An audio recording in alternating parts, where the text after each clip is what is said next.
आप सभी को जय श्री कृष्णा, राधे राधे जी। देवोत्थान एकादशी से कथा शुरू हुई थी।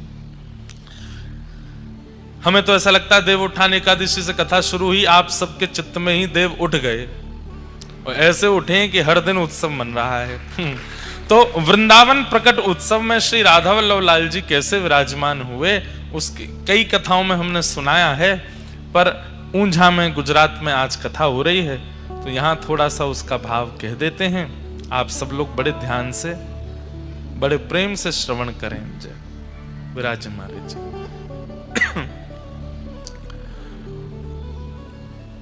उत्तर प्रदेश में जब हरिद्वार की ओर जाते हैं दिल्ली से, तब रास्ते में एक स्थान पड़ता है, उसका नाम है देवबंद। उसका मूल नाम तो देवबन है, पर आजकल लोगों ने उसका नाम देवबंद कर दिया है।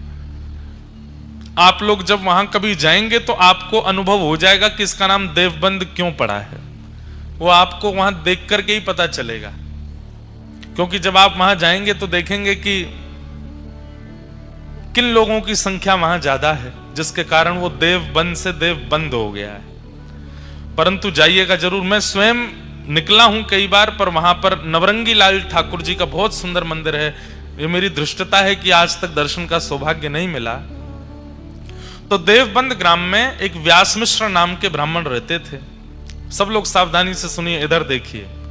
कितने लोग वृंदावन गए, पहले हाथ ऊपर करो। सबरे गए लगभग। अच्छा, कितने लोगों ने वृंदावन में श्री राधा वल्लभ लाल जी के दर्शन किए हैं, वो भी हाथ ऊपर करो। तब तो ये कथा सुनना आपके लिए कंपलसरी है। राधा वल्लभ जी कैसे प्रकट हुए, कैसे विराजमान हुए, इसलिए बहुत ध्यान से सुनो। तो श्री व्यास मिश्र जी बहुत बड़े ज्योतिष के प्रकांड विद्वान थे और उनकी पत्नी थी श्री तारा माता जी, तारा मैया।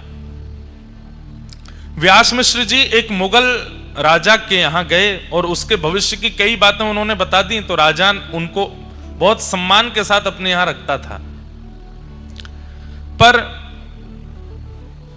तारा मैया थोड़ी व्याकुल रहती थी। क्यों? क्योंकि कोई विशिष्ट संतान की प्राप्ति नहीं हुई। तो व्यास मिश्र जी के एक बड़े भैया थे, वो सन्यासी थे। उनका नाम था नृसिंह आश्रम जी। एक बार वो देवबंद पधारे तो हजारों लोग उनके दर्शन करने के लिए गए, क्योंकि व्यास मिश्र जी के बड़े भैया हैं तो वो भी गए।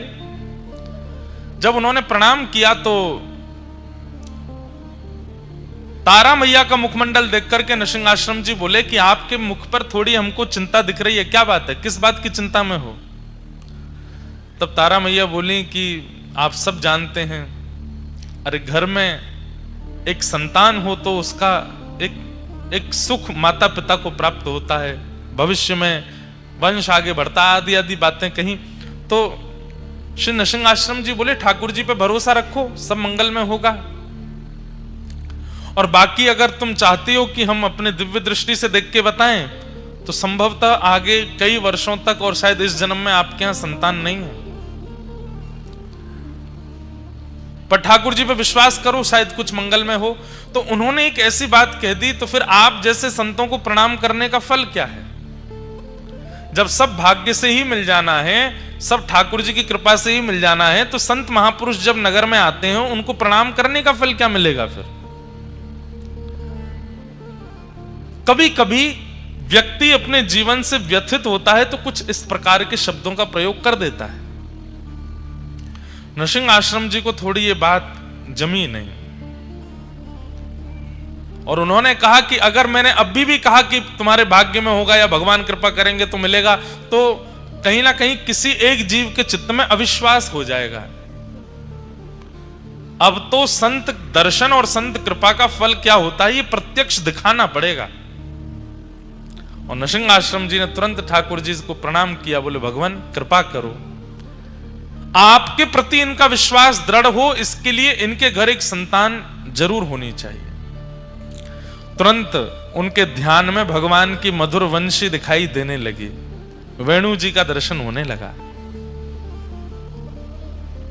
वेणु का दर्शन करते ही नृसिंह आश्रम जी समझ गए, ठाकुर जी कह रहे हैं भगवान का प्रत्येक श्रृंगार, मुकुट, कुंडल, वस्त्र, पीतांबरी, माला, सबने अवतार लिया है ठाकुर जी के रूप का आस्वादन करने के लिए।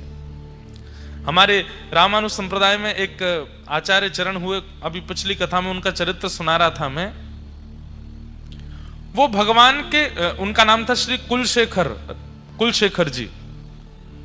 कहते हैं उनके चरित्र में आता, कुलशेखर जी कौन थे? बोले भगवान की कौस्तुभ मणि के अवतार। भगवान की एक एक वस्तु अवतार धारण करती है। इसलिए जब भी हमारे ठाकुर जी का श्रृंगार अनवसर किया जाता है तो प्रत्येक श्रृंगार को प्रणाम करके रखते हैं। क्यों? क्योंकि ये सब कोई धागे नहीं है, मोती नहीं है, आभूषण नहीं है, वो रत्न नहीं है। कोई आचार्य चरण ही श्रृंगार बन के ठाकुर जी के कंठ में विराजमान हुए। इसलिए ठाकुर जी के संबंध की हर वस्तु को प्रणाम करके सम्मान के साथ उसको विराजमान। हमारे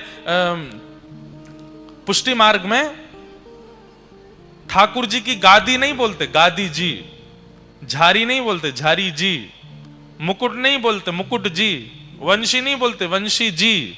सब में जी शब्द का प्रयोग क्यों करते हैं?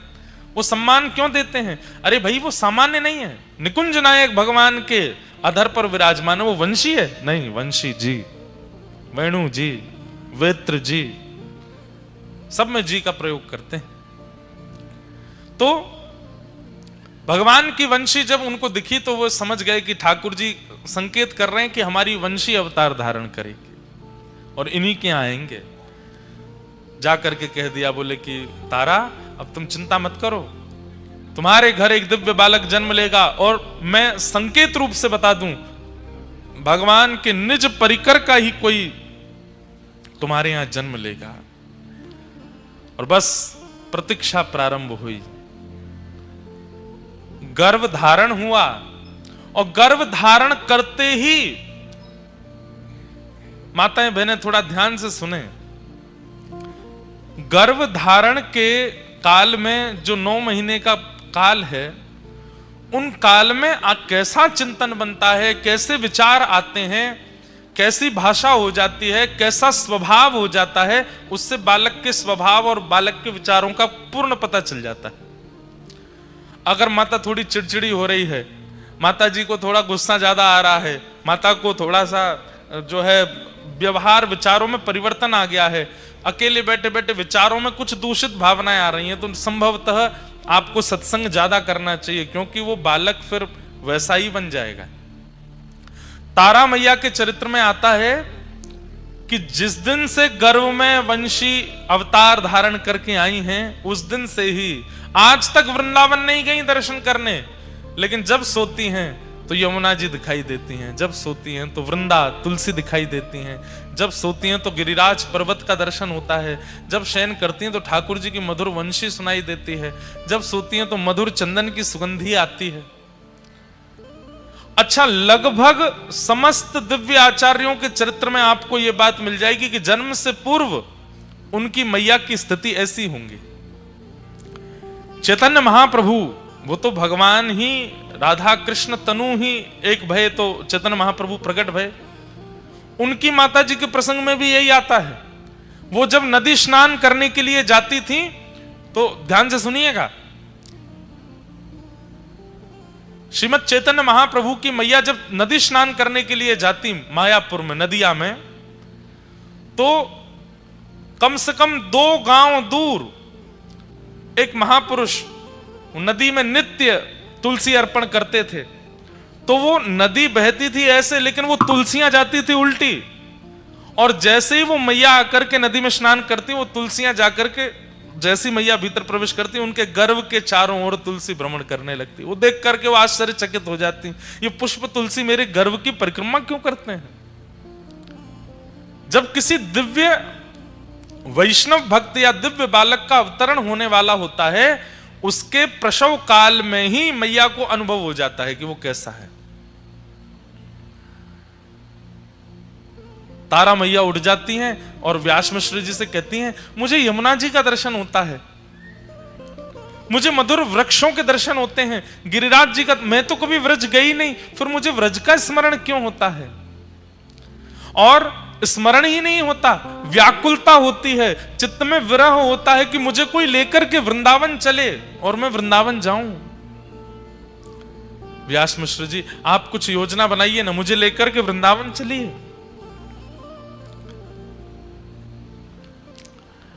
व्यास मिश्र जी बोले, अभी आपके गर्भ में बालक है, ऐसी अवस्था में वृंदावन कैसे? अब तो जिद हो गई, हट हो गया, नहीं वृंदावन जाना है। व्यास मिश्र जी ने राजा से कहा, जो मुगल राजा था, कि हमें अपनी पत्नी को वृंदावन लेकर के जाना है, आप आज्ञा दें। तो राजा ने कहा, आप रुक जाइए, कुछ दिन में हम आगरा जाने वाले हैं किसी कार्य से, और हमारे साथ पूरी सेना जाएगी, पालकियां जाएंगी, आपकी पत्नी गर्भवती है, पालकी में हम ले चलेंगे। और वो समय आया और व्यास मिश्र जी अपनी पत्नी के साथ वृंदावन गए। जैसे ही वृंदावन गए, वृंदावन का दर्शन करके आनंदित हो गए मैया। संध्या काल का समय हुआ, वृंदावन से निकलने के लिए जैसे ही उद्भत हुए, आगरा के लिए जा रहे थे, व्रज की सीमा पार नहीं कर पाए। प्रसव पीड़ा हुई मां को, इतनी वेदना हुई, इतनी पीड़ा हुई कि वहीं रुकना पड़ा। अब जो जहां पर हमारे महाप्रभु जी का प्राकट्य हुआ, हितरवंश महाप्रभु का बाद गांव, वो व्रज का अंतिम गांव है। उसके बाद फिर आगरा की सीमा लग जाती है संभवतः, और व्रज विश्राम हो जाता है। वहीं पहुंची है मैया, पालकी वहीं रखनी पड़ी। सबने कहा क्या हुआ? तो प्रसव पीड़ा हो रही थी। मैया को लेकर के पास के गांव में गए, उसी को बाद गांव कहते हैं। वहां ले जाकर के ग्रामवासियों ने मैया को घेर लिया और राजा से कहा, आप अपने कार्य से आगरा जाइए, अब हम तो आगे की यात्रा नहीं कर पाएंगे, हमें यहीं रुकना पड़ेगा। ठाकुर जी ने कैसी योजना बनाई कि आचार्य चरण का प्रादुर्भाव ब्रज से बाहर ना हो, व्रज में ही हो जाए।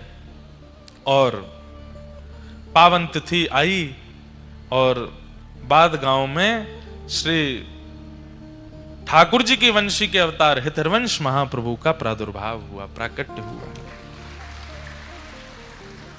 नाम उनका हरिवंश रखा गया, हरिवंश बालक। अच्छा, नाम भी हरिवंश क्यों रखा गया? हरिवंश इसलिए रखा गया क्योंकि इनका वंश आगे बढ़ नहीं रहा था। व्यास मिश्र जी का वंश आगे बढ़ नहीं रहा था, लेकिन इनके बड़े भैया ने कहा कि हरि तुम्हारा वंश बढ़ाएंगे आगे, तुम्हारा वंश आगे है नहीं। ज्योतिष शास्त्र के अनुसार और तुम्हारे माथे की रेखा से तुम्हारा वंश आगे बढ़ने वाला नहीं है, पर हरि तुम्हारा वंश आगे बढ़ाएंगे, इसलिए इसी संबंध से अपने बालक का नाम रखना। तो उन्होंने नाम ही बालक का रखा हरिवंश, श्री हरिवंश, बालक हरिवंश। हरिवंश बालक का जन्म हुआ, भगवान के वंशी के अवतार। बंधुओं, ठाकुर जी के वंशी के अवतार श्री हितरवंश महाप्रभु और किशोरी जी के वंशी के अवतार श्री वंशी अली जी महाराज, जिनका प्राकट्य दिल्ली में हुआ। उनका चरित्र भी हमने सुनाया है। भगवान की कृपा से आचार्यों के चरित्र कहते ही रहते हैं, इतना सुख मिलता है। ठाकुर जी के वंशी प्रकट हुए हरिवंश महाप्रभु के रूप में।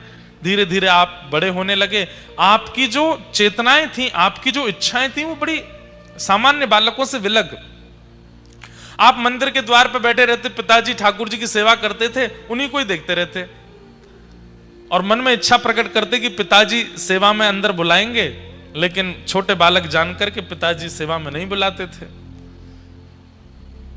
तो ये अब जब चलने फिरने लगे तो बाहर जाते, ग्रामीण बालकों के बीच में खेलते, तो उनमें जो सांवला बालक होता था, जिसका रंग थोड़ा सा सांवला होता, उस बालक को लेते और एक उस बालक को लेते जिसका रंग बहुत गोरा। गोरे बालक को तो श्री जी बना देते, सांवले बालक को ठाकुर जी बना देते और दोनों को फिर बना करके फिर उनसे कहते नृत्य करो। और बालक कहते हम क्यों नृत्य करें? तो रोने लगते चरण पकड़ के, बोले आप नृत्य नहीं करोगे, मुझ पर कृपा नहीं करोगे। अब वो बालक बेचारा जो सांवला बालक था उसकी तो कोई बात नहीं, लेकिन जो गोरा बालक अपने घर जाता तो माता जी उसकी कहती क्या छोरी बन के आ जाता है, क्योंकि श्री जी बनाते थे, चुनरी आदि पहना के काजल वाजल लगा देते। सब लोग जाके शिकायत करने लगे, व्यास मिश्र जी अपने बालक को समझाओ। ये हमारे बालकों को लाली बना देता है। माता पिता समझाते, तुम क्यों करते हो ऐसा? कुछ नहीं बोलते। अब कैसे बताएं अपने हृदय की बात कि मैं वंशी हूं, मैं तो नित्य प्रिया प्रियतम का ही दर्शन करता हूं। बालकों को अब खेलने के लिए प्रतिबंधित कर दिया कि तुम हरिवंश के पास नहीं जाओगे। तो आप मन में विचार करते, अब सेवा कैसे करूं? पिताजी मंदिर में नहीं जाने देते, बालक खेलने नहीं आते, तो आप वन में जाते और युगल वृक्षों को ढूंढते, 2 वृक्ष अगल बगल में हों। सोचिए, प्राण बसते हैं वैष्णवों की सेवा में, सेवा के बिना रह नहीं पाते ठाकुर जी के। युगल वृक्ष जैसे देखते तो तुरंत जाते और एक वृक्ष को ठाकुर जी बना देते, एक वृक्ष को श्री जी बना देते और उन्हीं की परिक्रमा करते, उन्हीं का भोग लगाते, उन्हीं का श्रृंगार करते, युगल वृक्ष की सेवा करते। बंधुओं, सेवा ठाकुर जी स्वीकार करते हैं, इसका प्रमाण क्या था कि पिताजी ने 56 भोग धरे हैं मंदिर के ठाकुर जी के आगे, और 56 भोग धरने के बाद जैसे ही पर्दा किया, यहां हरिवंश बालक बाहर जाते और बाहर ठाकुर जी को जाकर के फल का भोग पधराते। यहां पिताजी जैसे ही आके पर्दा हटाते, 56 भोग अंतर ध्यान हो जाते, फल प्रकट हो जाते मंदिर के ठाकुर जी के सामने। क्यों? ठाकुर जी वो पाते जो हरिवंश बालक पवाता था। ऐसी आपकी सेवा स्थिति होने लगी। एक दिन आप इतने व्याकुल हो गए, बोले नाथ मुझे प्राप्त नहीं होगे, मुझे मिलोगे नहीं। तभी ठाकुर जी ने स्वप्न आदेश किया कि तुम्हारे घर के पीछे कुआं है, उसमें हमारा स्वरूप है, जाओ ले लो। नींद से उठते ही दौड़े और दौड़ करके कुआं में ही कूद गए। सब लोगों ने देखा, पीछे पीछे दौड़े, हरिवंश बालक कुआं में गिर गए, हरिवंश बालक कुआं में गिर गए। दौड़ करके जाकर के देखा तो उस कुएं में जल नहीं था, लेकिन जैसे ही सबने झांक करके देखा, श्री नवरंगी लाल ठाकुर जी आज भी देवबंद में विराजमान हैं, उनको हृदय से लगाए श्री हरिवंश बालक बैठे हैं। और जिस कुएं का जल सूख गया था, अपने आप उसमें जल आ गया और वो जल की परत ठोस हो गई और हरिवंश बालक को लेकर के ऊपर की ओर आ रही थी। ये दृश्य देख करके सब गांववासी चौंक गए और श्री नवरंगी लाल जी विराजमान हुए। बोले राधा नवरंगी लाल की। इनका विवाह हो गया और रुक्मणी बाई जी के साथ में इनका विवाह हुआ, जिनसे प्रथम पुत्र हुए, जिनका नाम हुआ श्री वनचंद्र जी। हम लोग गा रहे थे जय जय राधा वल्लभ श्री हरिवंश श्री वृंदावन श्री वनचंद्र। इनके प्रथम पुत्र श्री वनचंद्र जी रुक्मणी बाई से जन्मे और अब दोनों ही ऐसे एक जैसे हो गए। दोनों पति पत्नी मिलकर के ठाकुर जी की सेवा करने लगे। कुछ समय व्यतीत हो जाने के बाद, मैं सूक्ष्म में ही सुना रहा हूं, बहुत बड़ा चरित्र, 3 दिन लगते हैं बोलने में। धीरे धीरे अब आपका मन विरक्ति होने लगा कि अब बहुत दिन हो गए, अब ब्रज से दूर रह नहीं पा रहा मैं। अच्छा, आपका जन्म हुआ, जन्म के बाद फिर वापस माता पिता आपको लेके देवबंद आ गए थे। अब इनकी इच्छा हुई कि मैं वृंदावन जाऊं। तब किशोरी जी ने इनको स्वप्नादेश किया कि अब आप वृंदावन जाओ, सब छोड़ करके वृंदावन जाओ। आपने पत्नी से कहा कि श्री जी की आज्ञा हो गई, अब मैं वृंदावन जा रहा हूं। पत्नी ने कहा हम क्या करें? बोले नवरंगी लाल जी की सेवा करो, खूब प्रेम से सब व्यवस्थित करो। आप जैसे ही निकले घर से वृंदावन की ओर, तो रास्ते में एक गांव पड़ा जिसका नाम था चित्थावल। वहां आप रात्रि शयन के लिए रुके तो आपको पता चला कि यहां तो एक दिव्य ठाकुर जी के युगल स्वरूप की सेवा होती है। और आप जैसे ही दर्शन करने के लिए गए तो चित्थावल में जो युगल सरकार विराजमान थे वही थे श्री राधा वल्लभ लाल, श्री राधा वल्लभ लाल जी। ये व्रज से दूर है चित्थावल, वहीं देवबंद के आसपास है। आत्मदेव नाम के ब्राह्मण रहते थे। उन आत्मदेव ब्राह्मण ने शंकर जी की आराधना की। सब लोग इधर देखो, ध्यान से सुनो। और शंकर जी की इतनी आराधना की कि शंकर जी प्रसन्न होकर प्रकट हो गए और प्रकट होकर के बोले वरदान मांगो, क्या चाहिए? तो आत्मदेव जी बोले आपके हृदय को जो सबसे प्रिय लगता हो वो मुझे दे दो। शंकर जी बोले ये क्या मांग लिया आपने? बोले अब तो वही चाहिए जो आपके हृदय को सबसे प्रिय है। तो महादेव श्वेतद्वीप गए और जिन ठाकुर जी की सेवा स्वयं महादेव अपने हाथ से करते हैं, उन श्री राधा वल्लभ लाल जी को ला करके आत्मदेव को प्रदान किया। ये राधा वल्लभ जी कौन है? महादेव के ठाकुर जी हैं। इसलिए हम कभी कभी कहते हैं कि महादेव के मंदिर में जाओ, हमारे सोमनाथ महादेव के पास जाओ और जाकर के पहले खूब कह दो ओम नमः शिवाय, खूब कह दो नमः पार्वती पतये हर हर महादेव, खूब जो शिव जी की आराधना करते हो जिस प्रकार से सब कह लो, अपनी पहले पूरे मन की सारी इच्छाएं कर लो। लौटते समय हमारी कही एक बात मान लो, जब आप मंदिर से दर्शन करके लौटो तो अंतिम बार जब देख रहे हो वापस निकलने से पहले, तब एक बार कह दो बोलो श्री राधा वल्लभ लाल की। महादेव प्रसन्न हो जाते हैं। क्यों? उनकी सेवा के ठाकुर जी हैं राधा वल्लभ जी। कथा आती है कि एक बार नारद जी और गरुड़ जी दोनों को अपने ऊपर अभिमान हो गया कि हमसे बड़ा कोई भक्त नहीं है। तो ठाकुर जी ने आज्ञा की कि चलिए एक काम कीजिए। बोले क्या? श्वेत द्वीप घूम के आओ। 7 द्वीप है ना, हम लोग जिस द्वीप में रहते हैं उसको जम्बू द्वीप कहते हैं, ऐसे एक श्वेत द्वीप है। श्वेत द्वीप जाओ और वहां के भक्तों का दर्शन करके आओ। तो श्वेत द्वीप जब नारद जी और गरुड़ जी पहुंचे तो वहां इन्होंने क्या देखा? राधा वल्लभ लाल जी मंदिर में विराजमान हैं, देवादिदेव महादेव सुंदर आरती उतार रहे हैं, घंटे घड़ियाल बजा रहे हैं। कार्तिकेय जी और श्री गणपति जी सुंदर भोग सामग्री उठा उठा करके ला रहे हैं, राधा वल्लभ जी के सन्मुख पधरा रहे हैं। पार्वती जी सुंदर सामग्री सिद्ध कर रही हैं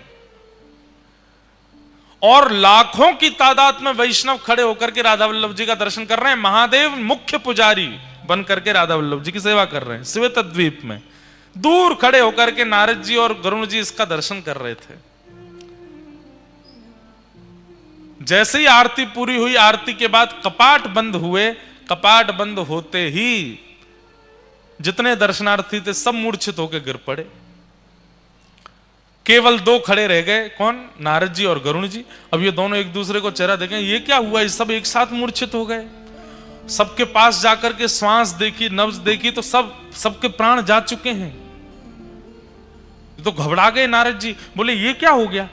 थोड़ी देर में शंकर जी फिर आए और फिर से जैसे ही कपाट खोले, कपाट खुलते ही सब पुनः जीवित होकर खड़े हो गए। नारद जी ने जाके शंकर जी को प्रणाम करके कहा, भगवान ये कैसी लीला? बोले भैया किसी के प्राण अन्न में बसते हैं, किसी के धन में बसते हैं, किसी की वायु में बसते हैं, किसी के जल में बसते हैं। श्वेत द्वीप के दर्शनार्थियों के प्राण राधा वल्लभ जी में बसते हैं। जब राधा वल्लभ जी सामने होते हैं तो ये जीवित रहते हैं, और जैसे ही राधा वल्लभ जी के दर्शन अनवसर होते हैं इनके प्राण निकल जाते हैं। तब नारद जी का अभिमान भंग हुआ कि मैं भक्त हूं। भैया ठाकुर जी को देखे बगैर मैं तो खूब जीवित रह लेता हूं, मैं कैसा भक्त? भक्त तो ये हैं जो ठाकुर जी को देखे बिना एक क्षण रह ही नहीं पाते, जीवित ही नहीं रहते। वो महादेव के सेवा के ठाकुर जी राधा वल्लभ जी। जब आत्मदेव ब्राह्मण ने कहा अपनी हृदय की सबसे प्रिय वस्तु दो, तब महादेव राधा वल्लभ जी को ला करके आत्मदेव ब्राह्मण को दिया और चित्तावल ग्राम में आत्मदेव उन्हीं राधा वल्लभ जी की सेवा करते। आज जैसे ही हितरवंश महाप्रभु वहां पहुंचे, ठाकुर जी को जैसे ही देखा, ठाकुर जी ने अपने नयन मटकाने शुरू किए। मूर्तिमंत ठाकुर जी ऐसे ही रहते हैं, लेकिन हितरवंश महाप्रभु के आते ही उन्होंने अपने नेत्रों को ऐसे ऐसे घुमाया। अरे ये तो बड़े प्यारे ठाकुर जी हैं, नैन मटका रहे हैं मुझे देख के। जय जय कछु आज्ञा है। ठाकुर जी ने तुरंत हृदय में प्रकट होकर के आज्ञा करी, आप मेरे वंशी के स्वरूप हो। ये आत्मदेव जी हमको शंकर जी से ले तो आए अपने पास, पर हमारी इच्छा है कि अब हम वृंदावन में विराजमान हों। इसीलिए हमने आपका घर छुड़वा करके आपको वृंदावन जाने की आज्ञा करी, और रास्ता में आप भटकते हमारे पास ही आए। अकेले मत जाओ, हमको लेकर के जाओ वृंदावन। अब सुनिए बात आगे, तो सुनिए ठाकुर जी कैसी लीला करते हैं। तो हितरवंश महाप्रभु बोले चलेंगे आप वृंदावन? बोले हाँ हम तो तैयार बैठे हैं। बोले ये हमारे सेवक हैं पास में, अभी आएंगे बाहर निकल के आत्मदेव, इनसे हमको मांग लेना। और सुनो एक काम और करना है। बोले क्या? इनकी 2 बेटियां, उन दोनों से ब्याह और कर लेना। बोले कि मैं तो विवाहित हूं और अपनी पत्नी आदि सबको छोड़ छाड़ के आया हूं। ठाकुर जी बोले हमारी आज्ञा है, माननी तो पड़ेगी। वृंदावन में तुम हमको विराजमान कर दो कि ब्रह्मा सेवा कौन विस्तार करेगा, और ये आत्मदेव जी ऐसे नहीं देंगे हमको, इनकी पुत्रियों से विवाह करना पड़ेगा।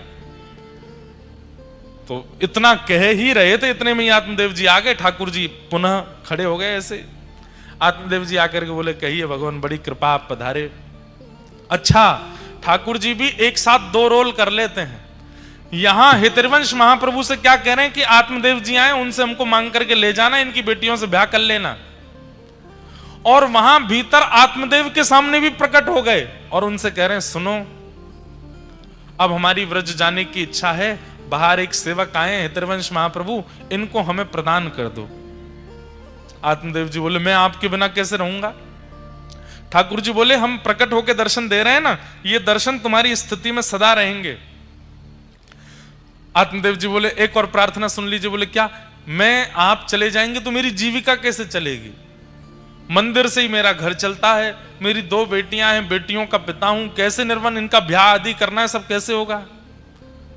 ठाकुर जी बोले वही तो व्यवस्था हमने कर दी है, बाहर जो आए हैं उनसे अपनी दोनों बेटियों का ब्याह कर दो, और ब्याह करने के बाद भाई बाहर कहीं ब्याह करोगे तो दहेज मांगेंगे, तुमको देना पड़ेगा, इनको दहेज रूप में हमको दे देना, हमको दहेज में दे दो। कैसे ठाकुर जी की लीला, दो दो जगह, दोनों जगह आज्ञा कर दी। यहां आत्मदेव जी गए, यहां से हरिवंश महाप्रभु बोले हमको आपसे एक जरूरी बात करनी है। आत्मदेव जी बोले हमको भी बहुत जरूरी बात करनी है। बोले पहले आप बताओ। बोले नहीं नहीं पहले आप बताओ। नहीं नहीं नहीं, मुझे तो ठाकुर जी ने आज्ञा करी वो बताना है। हाँ तो मुझे भी तो ठाकुर जी ने आज्ञा करी है, मुझे भी वही बताना है। हरिवंश जी बोले तो पहले मैं ही कह दूं। बोले हाँ कह दो। वो ठाकुर जी ने आज्ञा करी है कि राधा वल्लभ लाल जी को वृंदावन जाना है, आप इनको हमें प्रदान कर दो। आत्मदेव जी बोले ये तो हो गई एक आज्ञा, दूसरी आज्ञा क्या करी। हरिवंश महाप्रभु बोले आपको कैसे पता कि दूसरी आज्ञा भी है। बोले क्योंकि यही डिट्टो आज्ञा हमको भी करी है।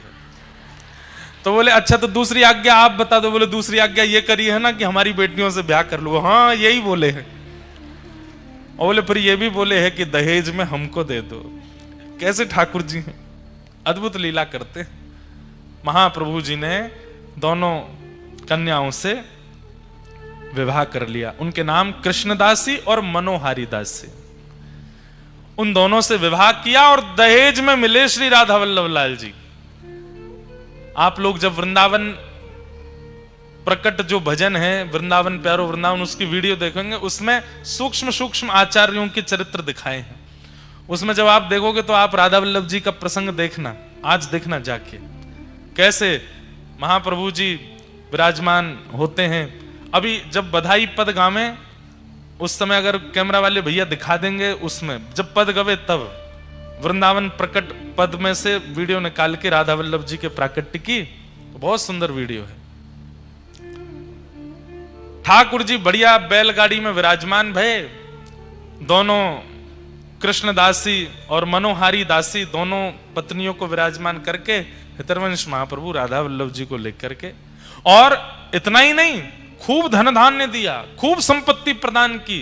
लाल जी जा रहे हैं वृंदावन, खूब बढ़िया ठाट से विराजेंगे। श्री हितवंश महाप्रभु ठाकुर जी को लेकर के पहले वृंदावन पधारे। वृंदावन की सीमा पे ही रुक गए। वृंदावन बंधुओं, उस काल में जब राधा वल्लभ लाल जी विराजे थे, उस काल में भय का केंद्र था। क्या था? दिल्ली से आगरा जाने वाले लोग वृंदावन से सोचते थे दिन ही दिन में निकल लो, शाम नहीं होनी चाहिए। क्यों? बड़े बड़े चोर डकैत आदि आदि सब रहते थे वृंदावन। और एक और बात, आगरा से दिल्ली और दिल्ली से भी आगे तक बड़े बड़े जहाज यमुना जी में चलते थे। खूब विशाल स्वरूप था यमुना जी का। तो खूब बड़े बड़े व्यापारियों का व्यापार जहाज के द्वारा, आपके गुजरात में है ना मुंद्रा पोर्ट है और भी हैं। उस समय पर वृंदावन भी एक पोर्ट था, बहुत बड़ी यमुना जी थी, तो जहाज जाते थे बड़े बड़े। और वृंदावन में जो जहाज तनिक रुक जाता था उसको लूट लिया जाता था। ऐसी स्थिति थी वृंदावन की जब राधा वल्लभ जी पधारे।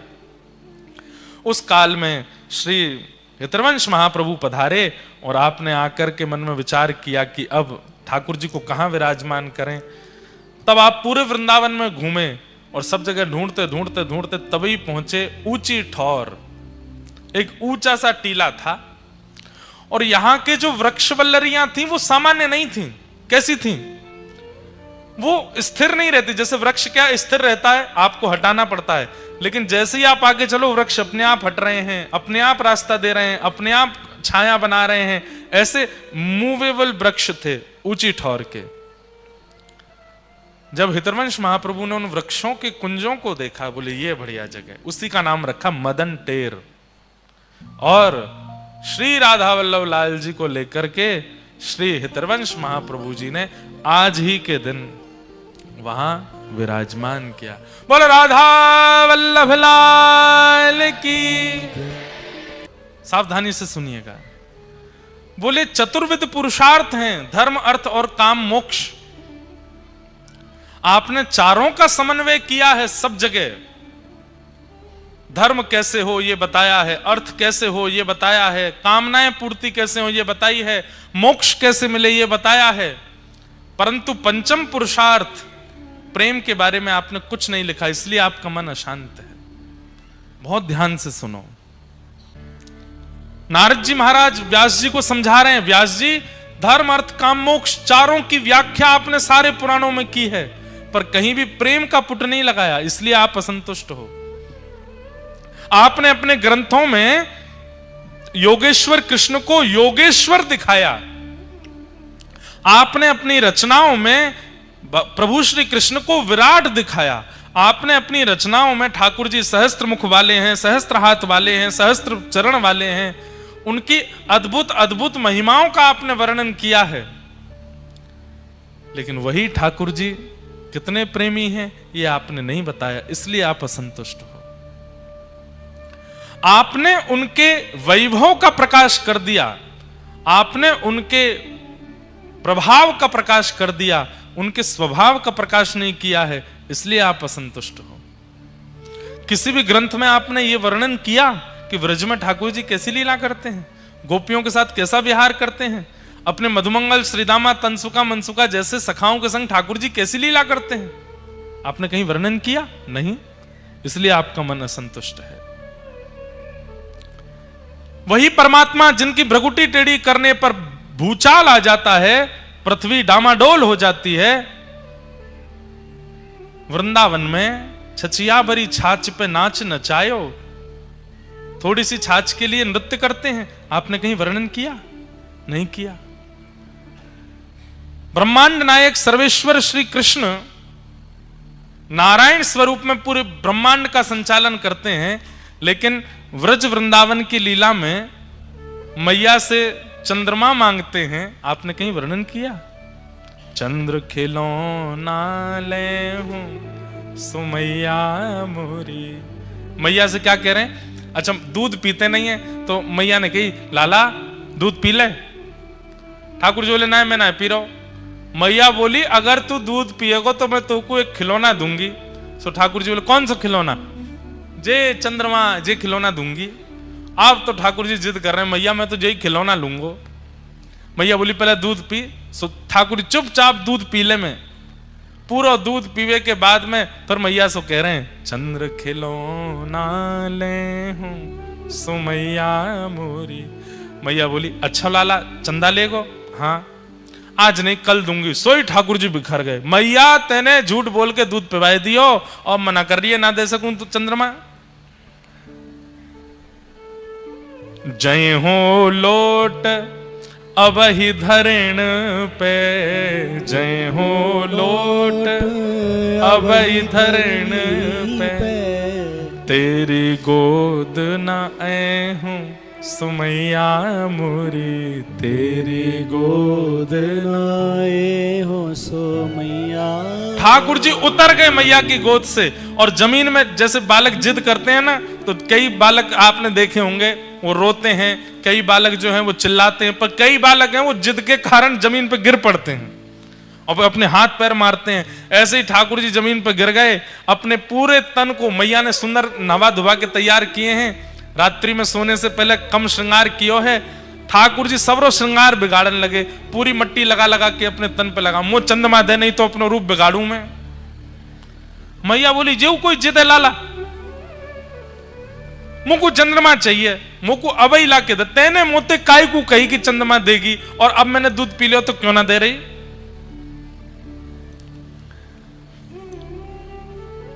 मैया बोली अच्छा लाला आ गयो, चंद्रमा आ गयो। सो मैया ने कहा कि खिड़की पे एक परात रख दई, वहां में जल भर दियो, सो चंद्रमा को प्रतिबिंब आ गयो। चंद्रमा वहां में दिखन लगो। सो मैया ने गोद में लाल जी लिए, देखिए आ गो चंद्रमा। ठाकुर जी मैया जी हमारे कमरा में आ गो। बोले हाँ अच्छो मैया, जाए तो कह दे मेरे पास आ जा। मैया बोली देख तू छेड़ा मत, भग जाएगा नहीं तो। ठाकुर जी नहीं छेड़ूंगा। देखते देखते देखते ठाकुर जी को क्या चंगाई, जोरते हाथ मारो, सोई पानी छलक गयो, चंद्रमा तो गायब। फिर से रोने लगे, मैया तू मुझको बावड़ो बनावे हैं या परात में जल भर के मुझे यूं कह रही है चंद्रमा आएगो।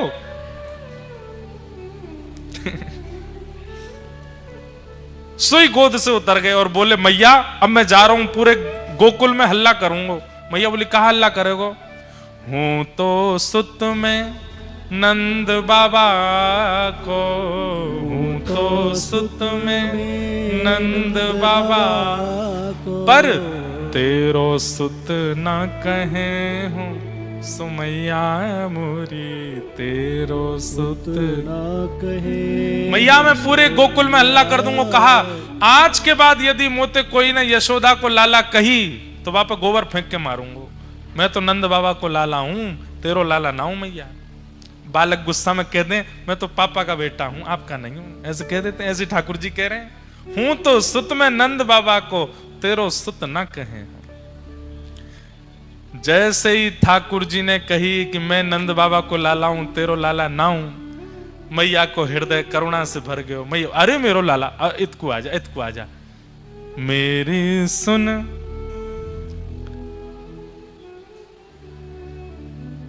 लाला मेरी बात सुन, एक बात तो ते कहूंगी। ठाकुर जी दूर खड़े, बोले मैं ना आ रहा हूं, तू मैया झूठ बोला मुझे, मुझे बावड़ो बना दे। बावड़ो जाने पागल बनाए दे, ब्रज भाषा को शब्द है बावड़ो, तुमको बावड़ो बनाए दे। मैया बोली अरे एक बहुत जरूरी बात कहनी है लाला ने, मेरे पास तो आ। ठाकुर जी बोले मैं ना आऊंगा। सो मैया कहा बोली ऐसी बात है जो दाऊ को नहीं बतानी है तो ये पता चलनी चाहिए। सोई ठाकुर जी आ गए, मुझको जल्दी बता मैया, ऐसी कौन सी बात है जो दाऊ से छुपानी है। जैसे बच्चे बिल्कुल बच्चे ऐसे ही होते हैं ठाकुर जी जैसे। बच्चों को भी बुलाओ नहीं आवे तो उनसे को सुन तेरी बहन को बता दूंगी, नहीं तो तू नहीं आएगा तो तुरंत आ जाएगा। अच्छा मुझे बताओ मुझे क्या बात है। तो ऐसी मैया ने कही ऐसी एक बात है लाला, दाऊ को नहीं बतानी है तो को पता चलनी चाहिए। सोई ठाकुर जी आगे गोदी में बैठ के मैया जल्दी कह दे मेरे कान में क्या बात है। बोले चंद्रमा तू सुंदर, चंद्रमा तू गोरो, चंद्रमा तू ज्यादा आकर्षक, तो कु नई दुल्हनिया ले हूं। लाला तू तो चंद्रमा को रो रहा है, मैं तेरे काजे सुंदर सी दुल्हन लेके आऊंगी। ये बात सुनते ही ठाकुर जी तो खड़े हो गए। मैया सांची बोल। बोले हाँ सांची, मेरे सौ खा के बोल तो मुझको मेरो ब्याह करावेगी। मेरी सुन प्यारी मैया। बोले कहा मैं अवई ब्याहवे जय हूं, अवई ब्याह करा मेरो। अब तो ठाकुर जी फिर रोने लगे। मैया बोली मैंने कहा कियो, या तो बढ़िया तो चंद्रमा ही है तो वाके काजे रो, अब रोने लगो। बोले कहा मेरो ब्याह कराओ, अवई ब्याह कराओ। अब तो कभी गोबर में लोटे कभी जमीन पर लोटे, मैया मैं अवई ब्याह करूंगा। रात भर नहीं सोए। मैया बोली लाला तू तो बला को इतना उद्यमी है, कहा बताऊं तेरे। नारद जी महाराज बोले व्यास जी ये लीला आपने कहीं प्रकट की। वे तो व्यास जी बोले नहीं ये लीला तो मैंने प्रकट नहीं की। तो फिर मन को संतोष कैसे मिले? आपने उन्हीं कृष्ण को परब्रह्म दिखाया, परमात्मा दिखाया, जगदीश्वर दिखाया, पर वही कृष्ण ऐसी लीला यशोदा मैया के संग करते हैं, ये कहीं वर्णन किया? तम गो रजत छुरित कुंतल वद्दवरह वन्य प्रसून रुचिरे छड़चारुहासम। गैयाओं के संग कैसी लीला ठाकुर जी करते हैं, ये आपने कहीं वर्णन की? ग्वाल बालों के संग ठाकुर जी कितने सहज हो जाते हैं, कहीं वर्णन किया? आपने केवल उनका प्रभाव दिखा दिया है, उनके हृदय का स्वभाव नहीं दिखाया, इसलिए आपके चित्त को शांति नहीं मिल रही है। इसलिए हमारी प्रार्थना है, अब एक ऐसे ग्रंथ की रचना करो जिस ग्रंथ को सुनने के बाद व्यक्ति के चित्त में भगवान नहीं लाला प्रकट हो, भगवान नहीं कृष्ण कन्हैया प्रकट हो, अपना प्रकट हो। ये तो मेरो है। ठाकुर जी के प्रति आपके अन्य ग्रंथों को सुनकर के ये भावना प्रकट हो जाती है, तो परमात्मा इनको प्रणाम करो, इनसे डरो, इनसे दूर रहो, अपराध मत करो। पर एक ऐसे निर्माण करो जिसको श्रवण के बाद सुनने वाले ठाकुर जी के प्रति सामीप्य का अनुभव करें, ठाकुर जी के प्रति अपनत्व का अनुभव करें। तब वेद व्यास जी महाराज बोले, अच्छा कैसे करूं ये रचना?